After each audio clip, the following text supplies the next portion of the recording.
श्री कृष्ण शरणं मम त्वं शरणं ब्रजेश। खबर वन न्यूज चैनल के ज्योतिष मार्गदर्शन कार्यक्रम में आपका अभिनंदन है, स्वागत है। जीवन और मृत्यु के बीच हमारी कुंडली में नवग्रह किस तरह कार्य करते हैं और हमें परमात्मा से मिलने का अवसर कौन से ग्रह प्रदान करते हैं और परमात्मा से दूर हमें कौन से ग्रह कर देते हैं, इसका विश्लेषण वाणी गुरुजी आज के विशेष मार्गदर्शन में कर रहे हैं। मंगलवार का दिन है, अघन का महीना है, पंचमी है।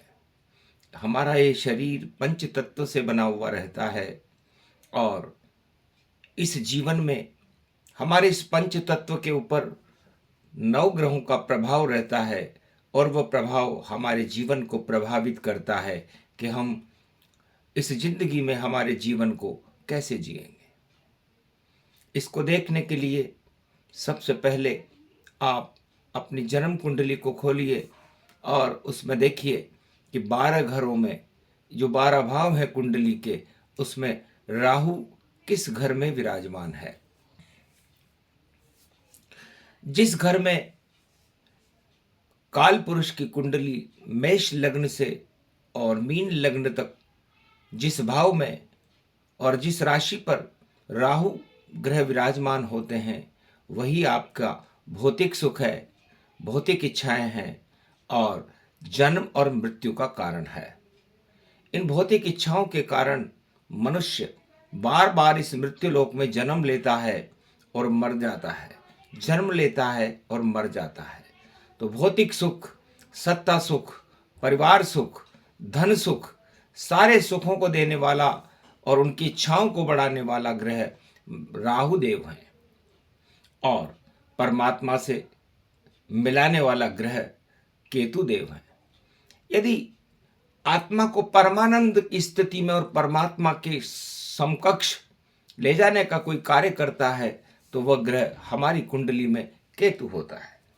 केतु हमारी कुंडली की जड़ है। कुंडली के 12 भाव में जहां भी केतु विराजमान रहते हैं, हमें उस भाव से विरक्ति दिला देते हैं और परमात्मा से मिला देते हैं, उन इच्छाओं को ही समाप्त कर देते हैं। इसलिए इच्छाओं का समापन ही मोक्ष का मार्ग है। यही भगवान कृष्ण ने अर्जुन को बतलाया था और दुर्योधन को गुरु द्रोणाचार्य ने समझाया कि आप जितनी भी इच्छाएं चाहें कर सकते हैं, इच्छाओं का साम्राज्य ही सत्ता है और उस सत्ता के सारे दुख राजा, राज परिवार और उस प्रजा को भोगने पड़ते हैं जब राहु अपनी चाल चलता है। और राहु और केतु के मध्य में धर्म रहता है और धर्म की रक्षा भगवान श्री कृष्ण करते हैं। तो सबसे पहले आप अपनी कुंडली में देखिए कि राहु किस भाव का स्वामी है और आपकी कौन सी इच्छाएं सबसे ज्यादा प्रबल है।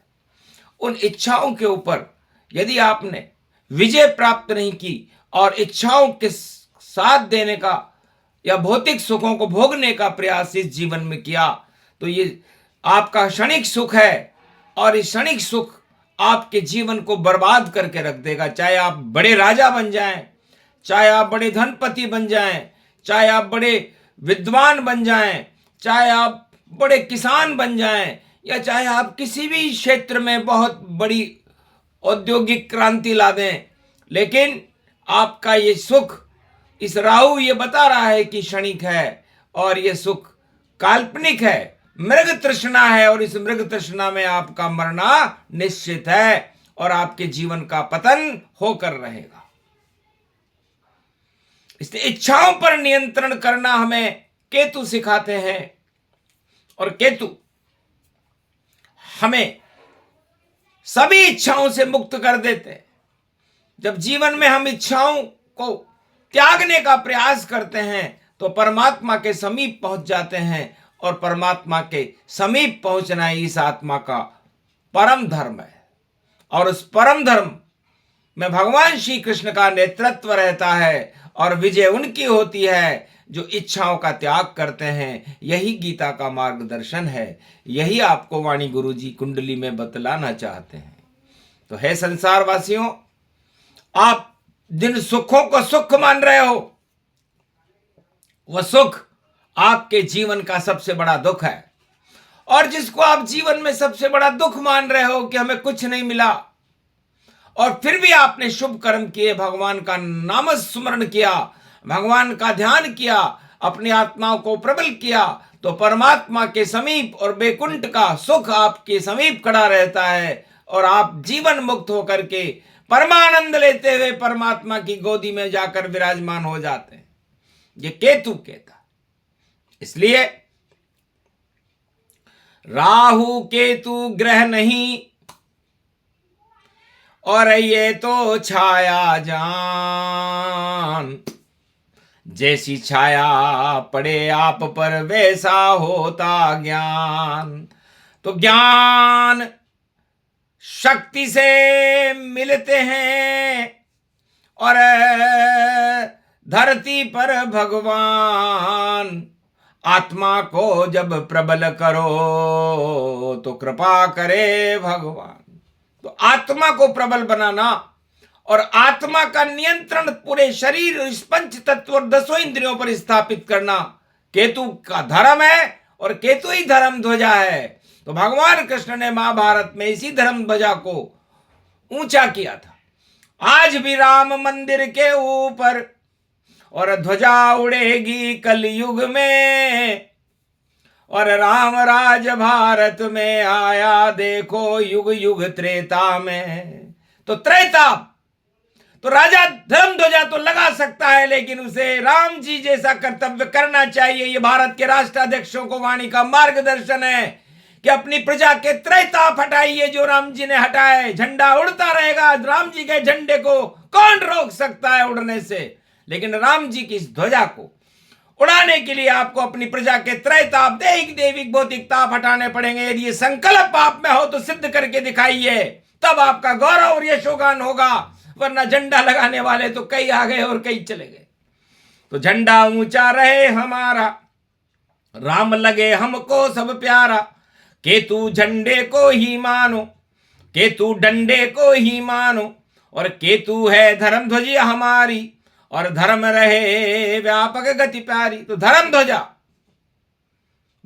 हनुमान जी के हाथ में रहती है, और हनुमान जी राम जी के सेवक हैं।